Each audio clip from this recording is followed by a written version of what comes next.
받으실 하나님의 말씀은 출애굽기 15장 22절에서 27절과 요한복음 2장 6절에서 11절 말씀입니다. 출애굽기 15장 22절에서 27절과 요한복음 2장 6절에서 11절 말씀을 다 같이 연이어 봉독하시겠습니다. 모세가 홍해에서 이스라엘을 인도하며 그들이 나와서 수르 광야로 들어가서 거기서 사흘 길을 걸었으나 물을 얻지 못하고 마라에 이르렀더니 그곳 물이 써서 마시지 못하겠으므로 그 이름을 마라라 하였더라. 백성이 모세에게 원망하여 이르되 우리가 무엇을 마실까 하매 모세가 야훼께 부르짖었더니 야훼께서 그에게 한 나무를 가리키시니 그가 물에 던지니 물이 달게 되었더라.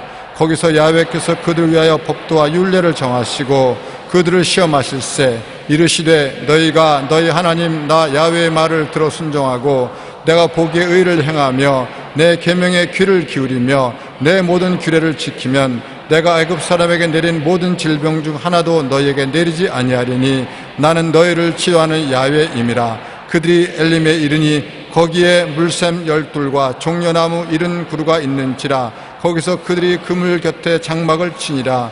거기에 유대인의 정결 예식을 따라 두세 통 드는 돌 항아리 6이 놓였는지라.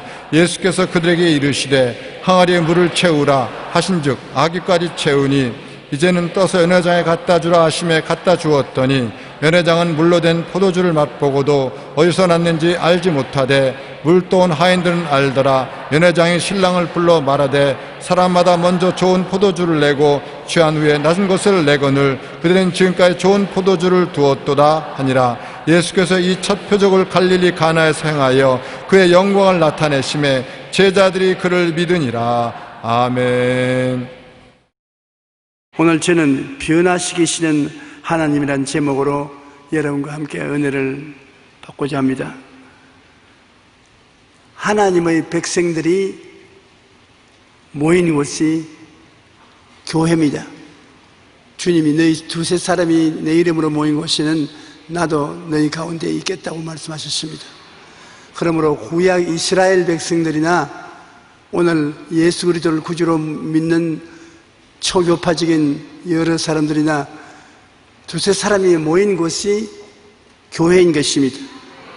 하나님 백성들이 모인 곳이 교회인데 구약의 이스라엘 광야 교회는 교회가 가는 곳에 여러 가지 장애물이 많이 있었습니다만 쓴 물을 달게 하고 병을 치료하고 엘림이라는 오아시스에 장막을 치는 삶과 밀접한 관계에 있는 여러 가지 문제들을 해결한 곳이 바로 그 교회이기도 한 것입니다. 이스라엘 백성들이 애굽을 떠나서 모세의 뒤를 따라 홍해를 건너서 수르 광야 지역에 이르렀습니다. 광야에 이르러서 사흘을 걸어가는데 물을 얻지 못했어요. 물을 많이 마시라고 오늘날 병원에 가면 의사들이 늘 말씀드리는데 저들은 사흘 동안 광야의 햇빛이 내려 쪼이는 먼지투성이의 길을 걸어가서 물을 한 방울도 못 마셨습니다. 모든 백성들이 모세야 물 달라고 아우성을 쳤습니다. 그런데 그 원망을 듣고도 모세가 뾰족한 수가 있나요? 물을 어떻게 만들어냅니까? 그래서 사흘 만에 물웅덩이를 발견했는데 뛰어가서 사람들마다 물을 마시더니 전부 토하기 시작하는 것입니다. 쓴 물이 꽉 들어차서 마실 수가 없었어요. 그래서 모세가 하나님께 부르짖어 기도하니까 하나님이 한 나무를 지시하시는지라 그 나무를 꺾어서 물에 던지니까 순식간에 물이 달아졌습니다. 하나님께서 광야 교회 성도들이 목말라 할 때 쓴 물을 달게 만들어서 물을 마시게 해주신 것입니다. 출애굽기 15장 22절로 25절에 그 사실이 기록되어 있는 것입니다. 모세가 홍해에서 이스라엘을 인도하며 그들이 나와서 수르 광야로 들어가서 거기서 사흘 길을 걸었으나 물을 얻지 못하고 마라에 이르렀더니 그곳에 물이 있어서 마시지 못하였으므로 그 이름을 마라라 하였더라. 백성이 모세에게 원망하여 이르되 우리가 무엇을 마실까 하며 모세가 야훼께 부르시었더니 야훼께서 그에게 한 나무를 가리키시니 그가 물에 던지며 물이 달게 되었더라. 오늘날 우리가 그 쓴물이 달아진 것을 읽고도 별로 관심이 없습니다. 그건 이스라엘 백성이 경험하는 것이 우리 것이 아니라고. 그러나 이것을 읽을 때마다 여러분 마음에 떠오르는 것이 있지요. 이 세상에 사람이 살면서 광야 같은 세상을 지나면 쓴 물만 있는 것이 아니라 마음속에 솟아나는 원망, 불평, 탄식, 고난의 쓴 물도 굉장히 많은 것입니다. 마음의 쓴 물이 더 중요한 것입니다. 제가 최근에 하나님 앞에 기도하는데 하나님께서 전에는 그렇게 말씀하시지 않으시지만 갑자기 마음속에 말씀을 하셔요. 너 무병장수하기를 원한다고 그랬지. 그럼요. 비타민도 많이 먹고 물도 많이 마시고 쉬기도 충분히 쉬고. 아니야 그런 소리 하는 거 아니야. 건강하고 장수하려면 그것보다도 더 중요한 것이 있다. 무엇입니까? 마음의 즐거움은 양약이라도 마음의 근심은 뼈로 썩게 만든다. 뼈가 썩는데 비타민을 먹어봤자 무슨 소용이 있느냐. 마음의 평안은 육체의 생명이다. 마음이 너희 생명과 건강을 유지하는 제 첫째 중요한 것인데 그 마음의 평안을 지키는 것은 자기가 직접 해야지 다른 사람이 와서 대신 해줄 수가 없다. 근데 사람들은 장차 평안한 날이 올 것이라고 생각하지만 장차는 지금부터 시작이니까 지금 여러분 마음속에 평안을 얻어야 돼요. 그래야 건강을 얻을 수가 있는 것입니다. 마음에는 죄와 허물의 쓴물이 솟아오릅니다. 우리가 세상에 사니까 죄를 짓고 불의하고 추악하게 행동하면서 사는데 그것이 쓴물이 되어서 솟아오르죠. 불안과 공포의 쓴물도 끊임없이 마음에 솟아오릅니다. 하루도 마음이 불안하거나 공포가 없는 날은 없습니다. 그리고 미움과 분노의 쓴물은 더 무섭습니다. 미워하거나 분노를 가지면 우리를 파괴하는 쓴물이 되어 가슴에서 솟아오르는 것입니다. 좌절, 절망, 우울의 쓴물도 우리 육체를 죽이는 것입니다. 이 세상에 어떤 병보다 마음의 쓴물이 가장 무서운 병입니다. 마음이 편안하지 않고는 결코 건강을 가질 수가 없는 것입니다. 죄와 허물의 쓴물, 불안과 공포의 쓴물, 미움과 분노의 쓴물, 좌절, 절망, 우울의 쓴물인 것입니다. 이런 쓴물을 무엇으로서 달게 만듭니까? 내 마음의 쓴물을 무엇으로서 달게 만드는 것입니까? 예수 그리스도의 십자가 대속의 은혜를 통하지 않고는 달게 만들 수가 없습니다. 마음의 쓴물을 활명수를 마신다고 해서 달아집니까? 소화제를 마신다고 달아집니까? 마음의 쓴물은 예수 그리스도의 십자가의 보혈을 통해서 우리가 믿음으로 기도할 때 달아지기 시작하는 것입니다. 신기하게 달아지기 시작하는 것입니다. 마음에 쓴물이 달아져야 행복합니다. 기와집을 짓고 문전 옥답이 있다고 해도 그것이 행복을 가져오지 않습니다. 물질적인 환경, 주위의 환경이 우리에게 행복을 갖다 주지 못합니다. 마음에 기쁨이 있어야 행복이 오는데 마음의 기쁨은 쓴물을 달게 해야 기쁨이 오지 마음에 쓴물이 있는데 기쁨이 있을 수가 없고 기쁨이 없으면 환경이 아무리 좋아도 달아지지 않는 것입니다. 행복이 어디서 오는 것입니까? 마음이 기뻐야 행복이 오는 것입니다. 기쁜 마음에 행복이 들어오지 마음에 분노, 원한, 슬픔이 꽉 들어차 있으면 행복은 안 들어오는 것입니다. 여러분 오늘 예배를 드리면서도 마음속에 행복했으면 좋겠다는 소원이 없는 사람 어디 있겠습니까? 행복했으면 좋겠다는 사람들 다 있습니다. 그러나 내 마음속에 내가 치료해 놓지 못한 쓴물이 솟아오르고 있으면 행복은 마음에서 머물지 않습니다. 소설가 알랭드 보통은 우리가 불안을 먹고 불안을 낳고 불안 속에 살아간다. 전체 불안 속에 사는 것이죠. 불안으로부터 자유로운 인생은 없습니다. 오늘날 사람들이 겪고 있는 불안을 연령별로 조사해 보았더니 10대는 또래에 어울리지 못하고 왕따를 당할까 싶어서 끊임없이 불안합니다. 20대는 학교 공부를 마치고 나와도 직장을 얻을 수 없으니 취직이 못 될까 불안합니다. 그 다음 30대의 불안은 결혼 문제인데 경제적 사정을 들어서 결혼을 하려고 안 해요. 요사이 직장에 있어 돈 벌고 몸둘 아파트만 있으면 남녀 불구하고 편안하게 혼자 살지 뭘 결혼하겠냐. 결혼 안 하는 것입니다. 또 결혼 안 하고 있으니까 사람들이 자꾸 결혼하라고 독촉을 하니까 마음이 불안한 것입니다. 40대는 벌써 노후 걱정을 해야 되는 것입니다. 옛날에는 40대가 되면 직장에서 다 높은 자리에 앉고 수입도 안정되고 아주 생활이 부유해져서 기쁘게 40대를 살아갈 수 있는데 오늘날에는 그러지는 못합니다. 40대가 되면 집을 구하기는 구해야 되는데 하우스푸어라고 해요, 요사이.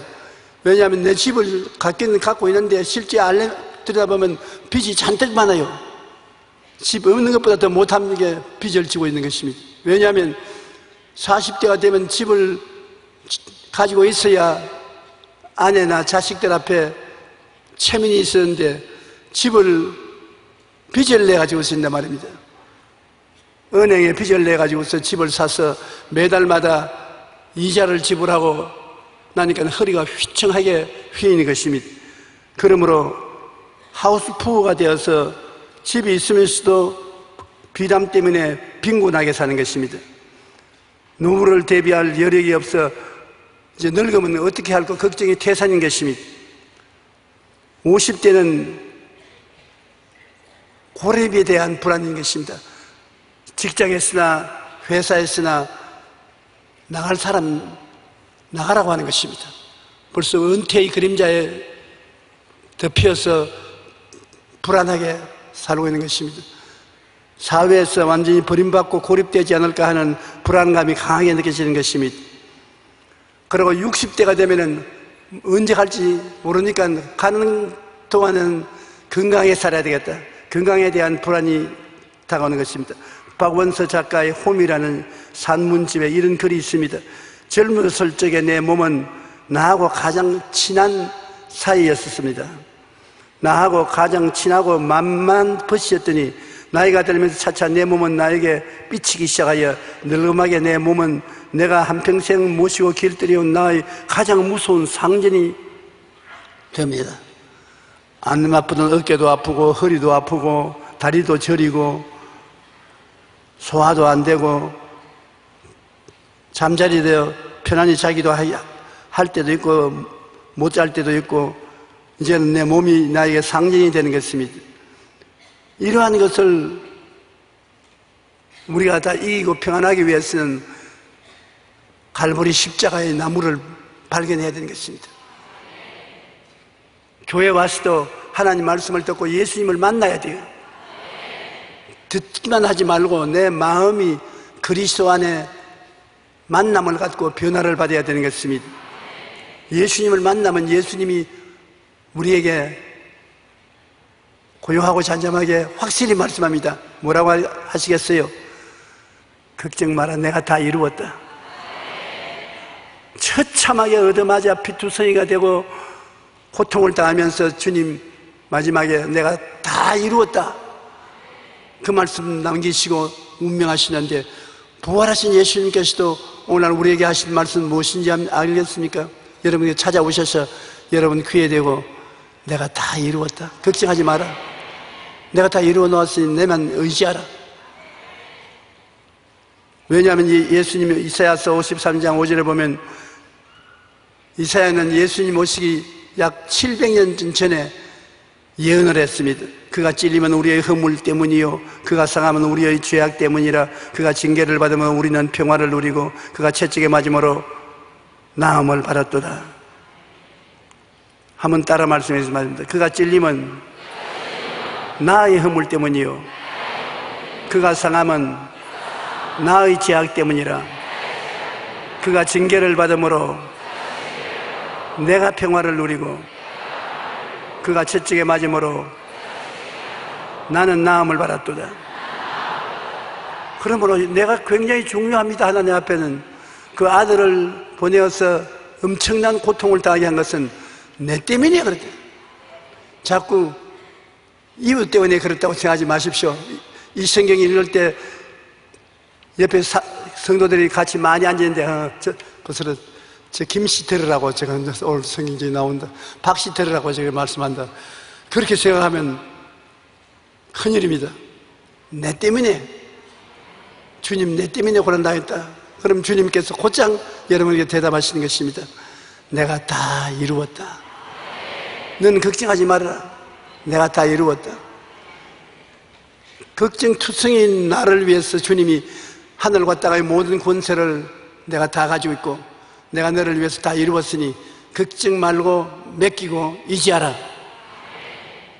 왜? 주님은 십자가를 통해서 죄와 허물을 안 지은 것처럼 용서해 주시고 불안과 공포는 하나님 성령님이 와서 내 손 잡고 위로해 주심으로 평화가 다가오고 미움과 분노는 마음의 병을 치료하는 하나님께서 치료해 주시고 절망은 십자가에서 죽었다가 부활하심으로 멸망시키고 영원한 생명으로 채워주신 것입니다.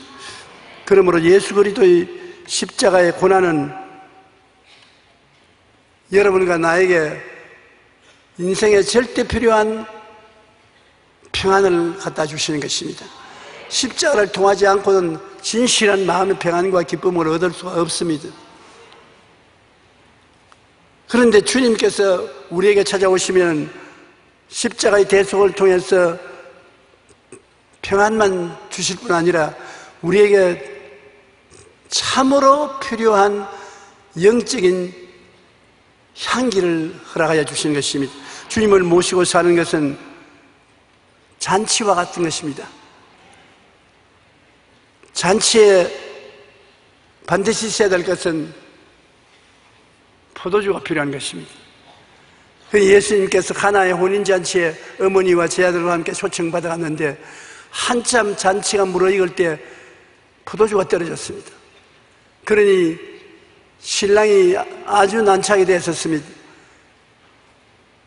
뛰어와서 예수님 어머니 마리아에게 포도주가 떨어졌는데 어떻게 좀 해주실 수 없느냐. 예수님 어머니 마리아는 예수님과 같이 살았으므로 그리스도가 보통 분이 아니시고 하나님의 기사와 이적을 행한다는 것을 알고 계셨습니다. 그래서 예수님께 찾아가서 이 집에 포도주가 떨어졌다. 주인, 여자여, 어머니랑 하고 여자라 했습니다. 여자여, 나와 무슨 상관이 있나이까? 내 때가 이르지 않으니 나보고 이해해라 저해라 간섭하지 마십시오. 아이고, 아들을 향해서 어머니가 말하는데 저렇게 몰인정하게 여자여, 내 때가 아직 이르지 않았는데 이렇게 가오하게 말씀하냐고. 하지만 이유가 있는 것입니다. 왜냐하면 그때 예수님이 어머니 걱정 마십시오. 예, 그렇게 하겠습니다. 그렇게 대답해 놨다면 오늘 모든 사람들이 다 예수님께 나아가려고 하면 어머니 통해야 된다. 사랑하는 마리아님이여, 예수님께 말씀해 주옵소서.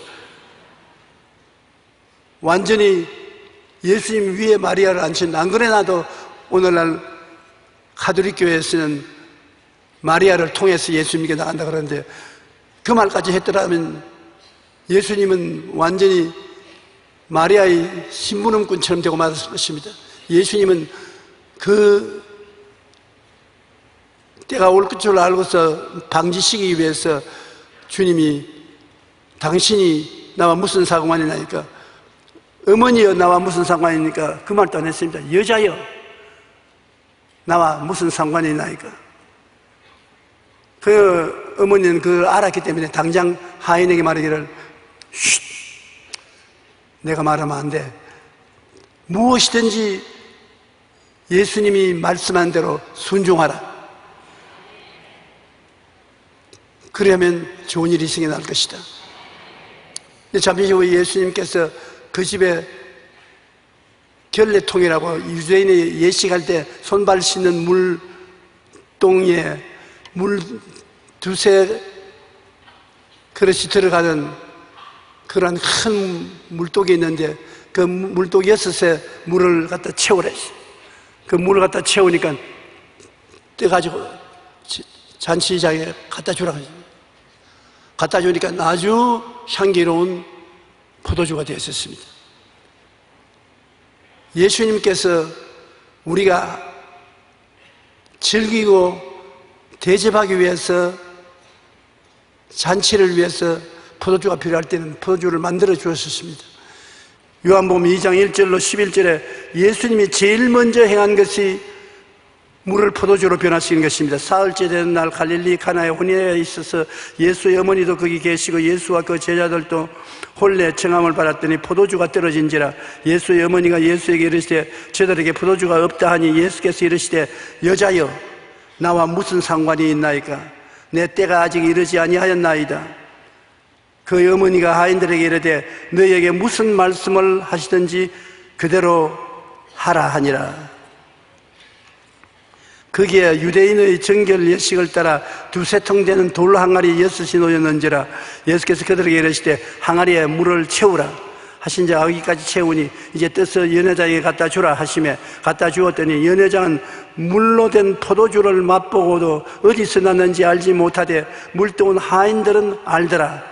연회장이 신랑을 불러 말하되 사람마다 먼저 좋은 포도주를 내고 취한 후에는 낮은 것을 내거늘 그대는 지금까지 좋은 포도주를 두었도다 하니라. 예수께서 이 첫 표적을 갈릴리 가나에서 행하여 그 영광을 나타냈으며 제자들이 그를 믿으니라. 예수님이 가나의 혼인잔치에 가서 물을 변하여 포도주를 만들었다는 것은 대단한 비유에서 의미가 깊은 것입니다. 우리가 이 세상에 살면서 맹물같이 살면 삶의 재미가 없어요. 산다는 것은 언제나 죽을 수 있다는 것을 가능성을 가지고 있는 것입니다. 여러분 오늘 살아서 계시지만 오늘 이내에 죽을 수 있습니다. 그러므로 삶이라는 것은 하나님의 선물이요 삶의 일대 기회인 것인데 살 동안에 향기롭게 살아야 되는 것입니다. 맹물같이 살아서는 안 되는 것입니다. 아마 여러분 가운데 스스로를 보더라도 맹물 같은 인생을 사는 사람이 많이 있을 것입니다. 삶의 향기가 떨어진 맹물 같은 인생을 살지 말고 사랑과 희락과 화평과 오래 참음과 자비와 양성과 충성과 온유와 절제 같은 내적인 향기가 있어야 되는 것입니다. 로마서 14장 17절에 보면 하나님의 나라는 오직 성령 안에 있는 의와 평강과 희락이라. 그러므로 의와 평강과 희락 같은 향기 나는 인생을 살아야 되는 것입니다. 누가 와서 같이 살던 그 사람 곁에 있으면 기쁘고 기분이 좋고 불안하지 아니하고 평안하고 삶이 즐거워지는 그런 사람이 되어야 되는 것입니다.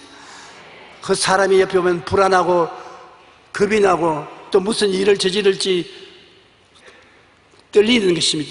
이건 재미가 없습니다. 맹물 같은 사람은 싫습니다. 예수님께서 물을 포도주로 만들어 주시는 것은 물 같은 인생을 살지 말고 포도주 같은 인생을 살아라. 그럼 어떻게 해요?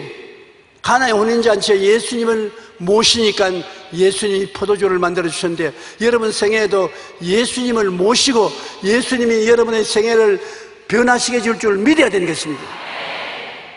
예수님은 이런 것을 하겠다는 것을 여러분에게 보여주시는 것입니다. 나는 맹물을 포도주로 변화시킬 수 있는 사람이고 또 그렇게 하기를 원하는 하나님의 아들이기 때문에 나를 청해서 그렇게 기도하라. 그러면 내가 그렇게 변화하는 역사를 베풀어서 내게 향기가 떨어지지 않게 하겠다는 것입니다.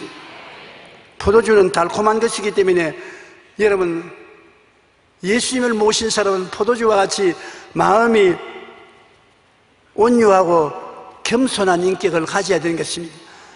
아, 예수 믿는 분 같이 모시고 있어보니 그렇게 온유하고 겸손하다, 겁나지 않다, 마음에 같이 있기가 즐겁다.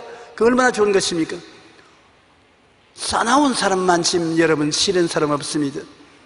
여러분, 사나운 사람을 상사로 모시고 있으면 회사하고 일터고 밑에 있는 사람들이 기가 죽고 겁이 나고 사는 것이 아닌 것입니다. 사나운 남편 밑에 한번 살아보십시오. 부인이 하루가 천진같이 느끼기에 고통스러울 것입니다. 나는 그런 되어보지 못했지만은 사나운 여자하고 사는 남자들 보면 굉장히 고통스러워하는 것입니다. 사나운 남편, 사나운 부인이 그렇게 되어 있을 필요 있나요? 예수님을 모시면 그 속에 들어와서 향기가 나게 하는 것이기는 포도주가 들어오면 달콤한 향기가 나니까 변화되지요. 예수 믿고 변화 안 되면 믿는 효과가 어디에 있는 것입니까? 이 땅에서 사는 동안에 아무 효과 없는 종교를 가지고 있다면 무엇 하겠습니까? 포도주가 되어서 향기도 나오고 달콤한 맛도 생겨야 될 것인 것입니다. 주님께서 나는 마음이 온유하고 겸손하니 나의 멍에를 메고 내가 배우라. 예수님 따라가면은 마음속에 향기도 나고 달콤한 온유하고 겸손한 인격도 생겨나겠다는 것입니다. 온유한 자는 복이 있나니 그들이 땅을 기업으로 받을 것이요, 마음이 온유한 사람이 땅을 기업으로 받는다는 것은 사람들에게 인기가 좋아서 사람들이 모인다는 것입니다. 온유한 사람은 주변에 친구들이 많습니다. 그리고 포도주를 마시면 아무리 적게 마셔도 조금은 취해요. 포도주에 취하지 않는 DNA를 가진 민족도 있는데 우리 한국 사람들은 취하는 DNA를 가지고 있는 것입니다. 조금이라도 마시면 한국 사람들은 잘 취해요. 근데 나쁘게 말하지 말고 여기 예수님이 말씀하는 것은 성령 충만과 천국으로 취한다는 것입니다. 예수를 믿으면 성령이 오셔서 마음에 취하게 되고 천국의 기쁨이 충만하게 되어야 되는 것입니다. 우리 목사들도 그래요. 많이 기도하고 성령이 충만해서 예배 인도하러 가든지 부흥회 나가면 한 4-5번 동안 설교하면 성령께서 싹 하늘에서 내려와서 마음을 붙잡으면 그만 성령에 취해지는 것입니다. 1시간 갔는데 1시간 간 줄도 몰라요. 시간 간다고 시간 좀 보고 설교하라고 그 소리 요사이 내가 종종 많이 듣는데 오늘 또 이제로 가다가는 시간 놓치겠어요. 취하기 시작하거든. 지금 벌써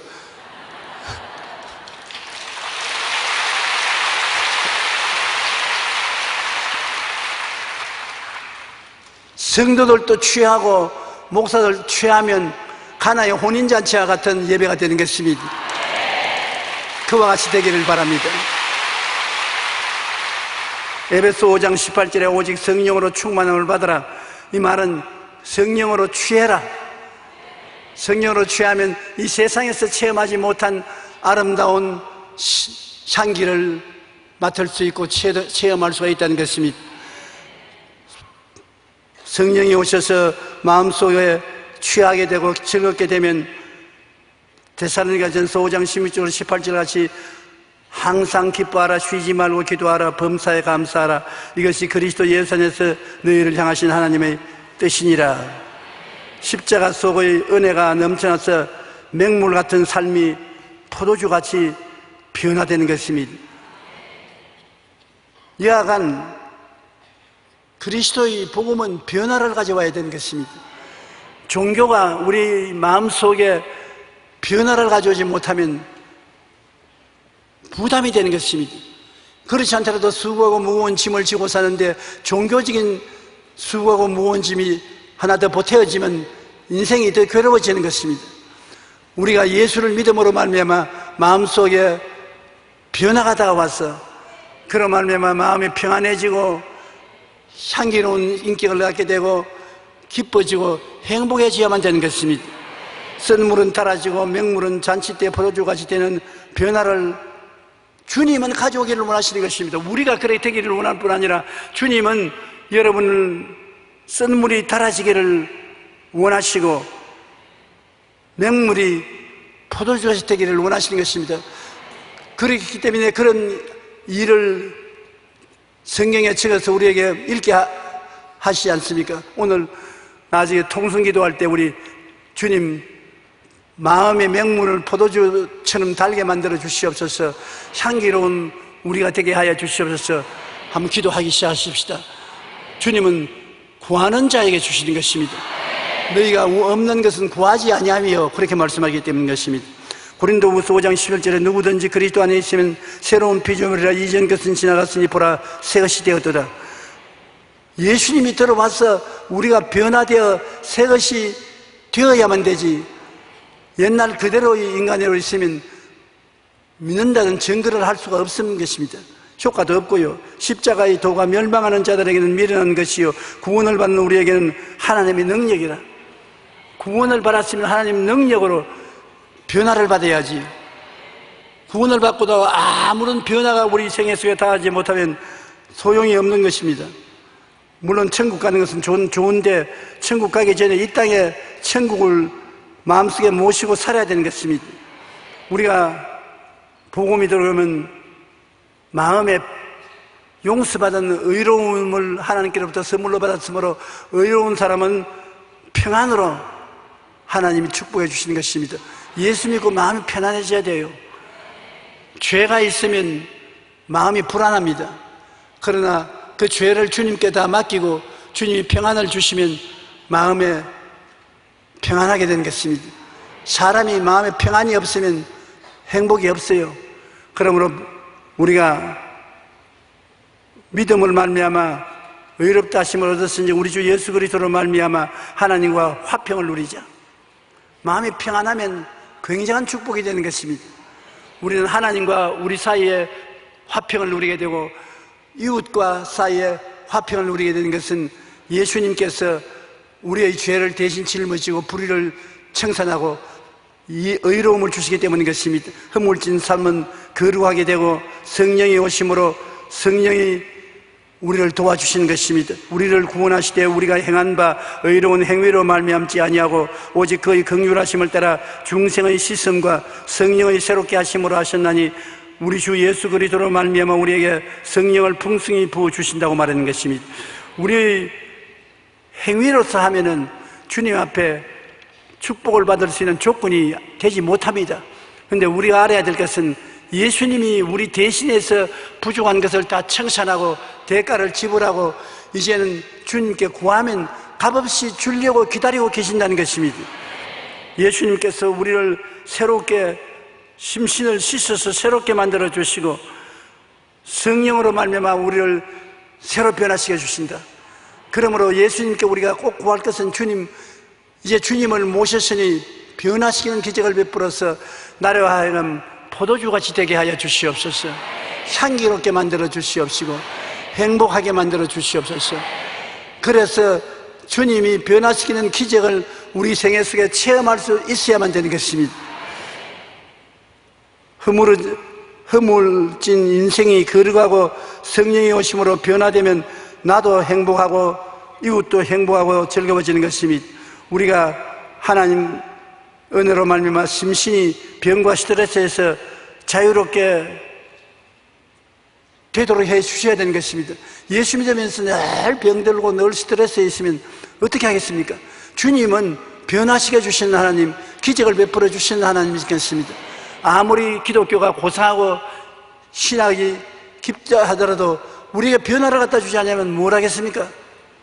제가 이번에 스웨덴에서 목사님들의 앞에서 한 말이, 왜 서양 사람들이 교회에 잘 나오지 아니하고 통성기도도 많이 하냐고 교회가 죽은 것 같이 된 이유가 뭔지 아냐고 아무 말도 안 하고 가만히 앉으시오. 그 이유는 여러분은 학문을 전하고 생명을 주지 않는다. 죽은 예수님을 전하고 살아서 지금 움직이는 예수님을 전하지 않기 때문에 여러분은 예수님을 모셔가면 부담이 된다. 예수님이라는 역사적인 이야기거리, 책 하나 더 몸에 걸머쥐고 가는 것이 되고 마음에 가벼워지지 않는다. 우리는 예수님 오면 지금 살아계신 예수님이 계심으로 우리에게 죄책을 드러내 주시고 허물을 없애 주시고 병을 고쳐 주시고 생명을 주심으로 짐이 가벼워지고 삶이 행복하게 된다. 우리는 산 예수님과 함께 예배를 드리지 죽은 예수님과 함께 예배 드리지 않는다. 그 둘 중에 여러분이 좋은 편을 택해라 하니까 모두 다 박수를 치더라고요. 살아있는 예수님을 모시고 우리가 살지 죽은 예수님과 우리가 예배 드리는 것은 아닌 것입니다.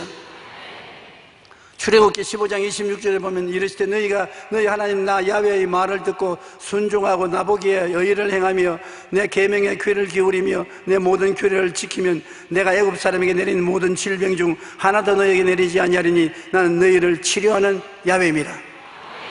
예수님 우리와 같이 계시면 치료해 주시는 것입니다.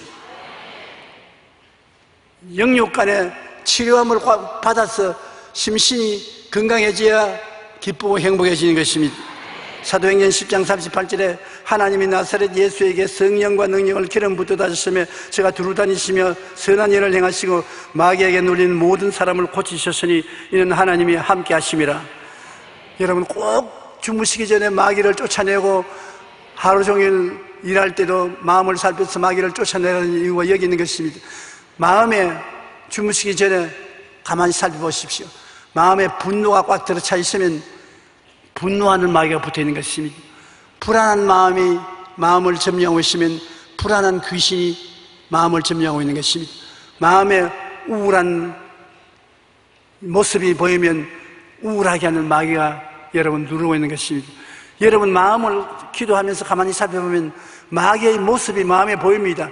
마음이 우리 마음을 통해서 보여주기 때문에 우울하거나 분노하거나 답답하거나 고통스럽거나 내 마음에 그런 형태로 나타나는 것입니다.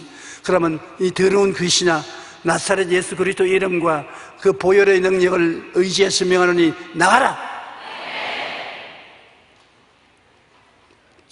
좀처럼 꿈쩍 안 할 때도 있어요. 그러면 나가라 나가라. 대개 내게 붙었던 마귀가 나갈 때는 나는 내 전율이 와요. 나갈 때 옛날에 성경에 보면 귀신이 고함 치고 나갔다고 그랬는데 고함은 안 치고 나는 전율이 와요. 그럼 몇 분 쫓아내면 이 전율이 사라지고 편안해져요. 그러면 아주 평안하고 기쁘게 잠을 자게 되는 것입니다. 마귀가 꼭 붙어오는 것입니다. 안 붙어오면 편안하게 자면 참 좋지요. 그러나 우리 마음의 평안을 유지하는 것은 성령의 뜻이고 마음이 불안하고 고통스러운 것은 마귀가 갖다 주는 것입니다. 마귀가 장난 아닙니다. 여러분 마음을 비뚤어지게 하고 분노하게 하고 괴롭게 만들고 정말 그놈을 끼고는 잘 살 수 없어요. 그런데 마귀와 귀신은 쉬지 않고 여러분을 괴롭히려고 하는 것입니다.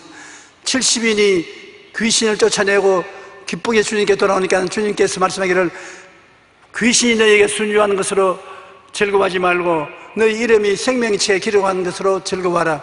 내가 너에게 뱀과 전갈을 밟으며 원수의 모든 능력을 제어할 권세를 주었으니 너희를 해할 자가 결단코 없으리라.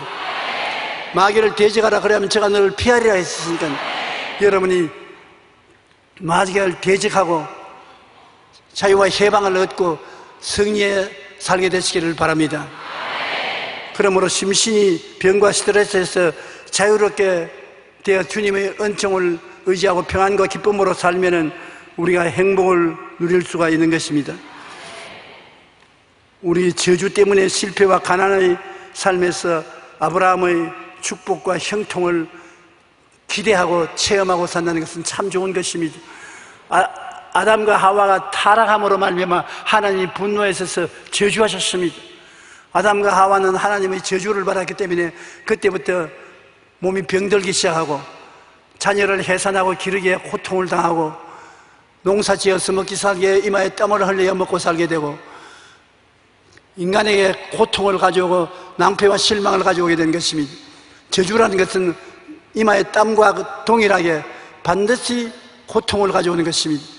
이 저주를 가지고 뭘 하겠습니까? 뭘 해도 저주가 따라다니면서 고통을 주는 것입니다. 제일 처음에는 마귀가 저주를 가지고 와서 여러분 따라다니면서 방해꾼이요, 회방을 놀아요. 하는데 자꾸 발을 걸고 회방을 끼쳐요. 그것을 쫓아내지 않고 가만히 있으면 나중에는 여러분 억압하기 시작해요.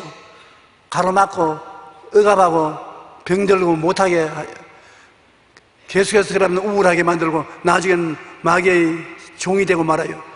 우리는 일평생 살면서 원튼 원치 않든 싸워 나가야 될 것은 마귀와 싸우고 나가야 되는 것입니다. 그러므로 예수 그리스도 이름으로 마귀를 쫓아내고 그 약속의 말씀으로 쫓아내고 십자가의 보혈로 쫓아내고 우리의 무기가 많습니다. 우리 마귀는 예수 그리스도 이름과 그 보혈과 약속의 말씀 앞에 쫓겨나가는 것입니다. 우리 스스로를 우리는 말씀과 성령과 예수 보혈로서 보호할 수가 있는 것입니다. 갈라디아서 3장 13절로 14절에 그리스도께서 우리를 위하여 저주를 받은 바 되사 율법의 저주에서 우리를 속량하셨으니 기록된 바 나무에 달린 자마다 저주 아래 있는 자야 하였습니다. 나무에 달린 자마다 저주 아래 있다. 아담과 하와가 받은 저주가 온 자손들에게 전달되었지만 예수님은 새로운 인류 조상으로서 여러분의 저주를 나무에 매달았다. 예수님께서 우리 저주를 대신해서 나무에 매달았으므로 여러분 지금 눈을 들어 십자가를 한번 생각해 보십시오. 예수님은 갈보리 십자가에서 여러분의 저주를 짊어지고 가셨다고요. 저주란 가시밭 인생길을 주님이 대신 책임졌다는 것입니다. 세상에 저주받은 사람은 들어가도 저주받고 나가도 저주받고 앉아도 저주받고 서도 저주받고 실패를 도장 찍고 사는 사람인 것입니다. 그런데 주님께서 우리의 저주를 대신 짊어지고 십자가에서 몸짓고 피 흘려 고난당하고 난 다음에 우리에게 무엇을 주느냐? 아브라함의 복을 주셨습니다. 하나님이 아브라함을 75세 갈대아 우르에서 불러낼 때 내가 내게 복 주고 복 주며 번창케 하고 번창케 하리라. 너는 복의 근원이 될지라고 했는데 그 복을 우리에게 주신다는 것입니다. 그러므로 이것을 종교적으로 생각하지 마십시오. 저주라는 것은 종교가 아닙니다. 실제 생활의 저주인데 아브라함의 축복도 종교가 아닙니다. 직접 사는 생활에 축복이 임하신다고요. 한번 따라 말씀하십시오. 나는 아브라함의 복을 받은 사람입니다.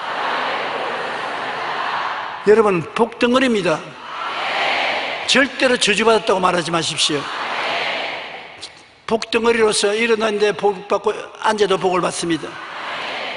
그러므로 여러분이 복을 받기 때문에 여러분 같이 집안 사는 사람들이 복을 받고 일대에 같이 일하는 사람들이 복을 받습니다. 우리 대한민국이 복을 받는 것은 1000만 성도가 있기 때문에 5천만 민족이 다 복을 받게 되는 것입니다. 복받은 사람이 많이 모일수록 복이 더 넘쳐나는 것입니다. 아브라함의 축복과 형통을 예수 그리스도의 오심으로 받게 되었으니 얼마나 좋습니까? 나는 복받은 사람이요 나는 형통한 사람이라 이것이 마음에 꽉 들어 차도록 생각을 하고 있으면 여러분 부정적인 생각 안 하게 되는 것입니다. 어떤 일이 있어도 나는 복받은 사람인데 그런 일 안 생긴다. 걱정할 것 없다. 한번 따라 말씀해서 나는 복받은 사람으로 저주와 상관없다. 아브라함의 복이 나의 복이다. 예, 할렐루야. 복받은 여러분입니다. 할렐루야. 감사합니다.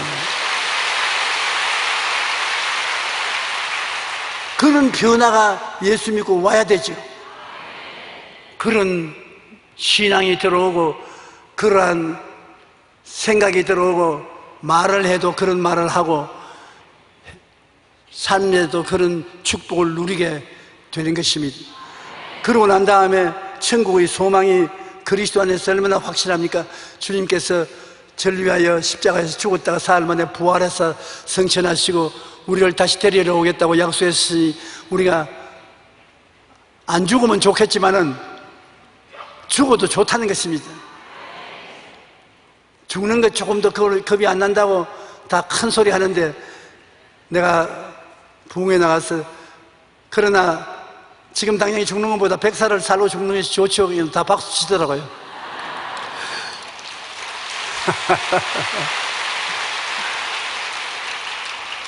하나님이 살려고 우리에게 보내주셨는데 하나님이 주신 생명은 선물로서 아름답게 향기 나는 삶으로 오래 살아야 되는 것입니다. 건강하게 오래 살아서 여러분도 행복하고 같이 사는 사람도 행복하게 되어야만 할 것인 것입니다. 하나님께서는 예수께서 이르시되 나는 부활이요 생명이니 나를 믿는 자는 죽어도 살겠고 무릇 살아서 나를 믿는 자는 영원히 죽지 아니리. 우리는 이래봬도 영원히 죽지 않고 산다고요. 그러니까 죽어도 예수님 안에 죽으면 살고 살아서 예수 믿는 우리는 주님 안에서 영원히 죽지 않고 살게 되므로 감사할 따름인 것입니다. 우리의 믿음이 종교적 교양이나 형식과 의식으로 전락하면 교회는 메마른 광야가 되고 마는 것입니다. 여러분, 교회에 왔다 갔다 하는 것이 그 종교적인 교양이나 형식과 의식을 지키기 위해서 한다면 이것은 쓸데없는 시간을 뺏기는 것입니다.